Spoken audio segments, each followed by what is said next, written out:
ডাকসু নির্বাচনের পর ক্যাম্পাসের পরিস্থিতি জানাতে সরাসরি এখন আমাদের সাথে যুক্ত হচ্ছেন সহকর্মী সাইমুম জান্নাত প্রভা।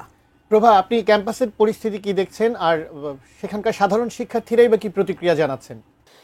ধন্যবাদ দীপ। আমরা রয়েছি ঢাকা বিশ্ববিদ্যালয় ক্যাম্পাসে এবং আমরা কিন্তু দুপুর থেকে এখানে রয়েছিলাম। আজকে ডাকসু নির্বাচনের ফলাফলের পরদিন এবং আজকে কিন্তু ঢাকা বিশ্ববিদ্যালয় ক্যাম্পাস এটি বন্ধ ছিল, এটা ছুটি ঘোষণা করা হয়েছিল। সুতরাং সকল ক্লাস এবং পরীক্ষা কিন্তু বন্ধ থাকায় ক্যাম্পাসে কিন্তু খুব একটা আমরা সাধারণ শিক্ষার্থীদের দেখতে পাইনি। দুপুর থেকে আমরা খুবই অল্প সংখ্যক শিক্ষার্থীদেরকে দেখেছি। তারা তবে ডাকসু নির্বাচন এবং এর ফলাফল সম্পর্কিত কিন্তু কোনো প্রতিক্রিয়া আমরা আসলে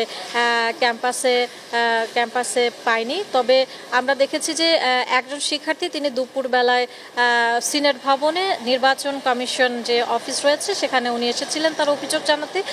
তার দাবি হচ্ছে তিনি একটি ভোট দিয়েছিলেন, যাকে ভোট দিয়েছিলেন তিনি তার ভোট গণনায় তার ফলাফল 0 ভোট হয়েছে।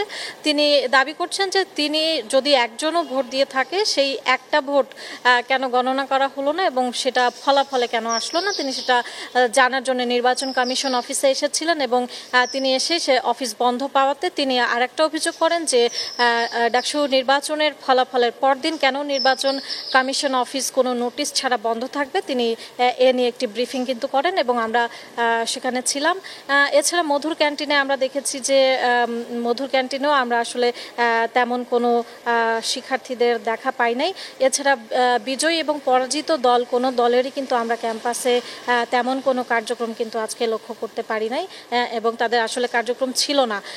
এদিকে আমরা জানি যে ডাকসু নির্বাচনে গত রাতে ফলাফল অনুযায়ী কিন্তু বাংলাদেশ ইসলামী ছাত্র শিবিরের যে সমর্থিত যে দল আছে সেটি কিন্তু নিরঙ্কুশ বিজয় অর্জন করেছে।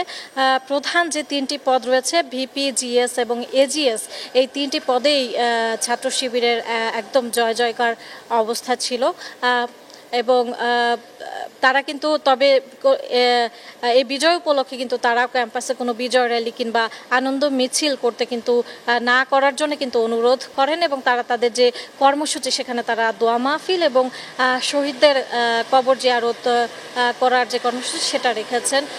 তো মোটামুটি আজকে আমরা দীপ এই ছিল ঢাকা বিশ্ববিদ্যালয় ক্যাম্পাস থেকে ডাকসু নির্বাচন পরবর্তী দিনের খবর।